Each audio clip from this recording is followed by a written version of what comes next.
Amyuka Speaker Parliament Jacob Oulanya yakulembeddemu abavuzi ba digi bana abeegattira mu kibiina ki Uganda Bikers Association okuvuga digi mu kaweefube w'okusondera abaakosebwa amataba e Kasese ebikozesebwa.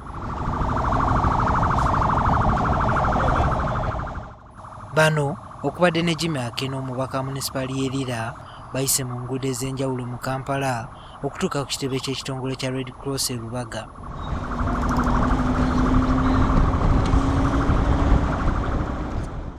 Oulanya eno gy'ategeereza nti eggwanga lirina okwetegeka ekimala olw'ebigwa tebiraze. In the Constitution, we have something called the Contingencies Fund. But up to now, the response from that fund has not been sufficient to deal with disaster. Each time we have to look for money somewhere else, support somewhere else, to try and respond to disasters that happen which are not planned for. Ssaabawandiisi wa Red Cross mu Uganda Robert Kwesiga agamba nti abantu abali eyo 2,204 be bakoseddwa e Kasese olw'okuwaguza n'okuboga kw'emigga.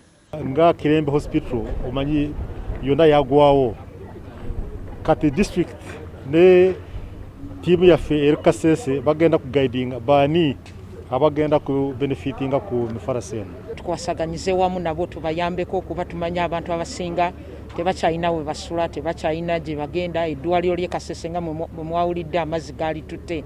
Abavuzi ba digi bano bawaddeyo emifaliso 1,000 mu 1,000 kyokka nga bavuze bagenze Kasese okwongera okumanyisa abantu ng'abeeno bwe beetaaga obuyambi. Juma Kiriya, NTV ku ssaawa emu.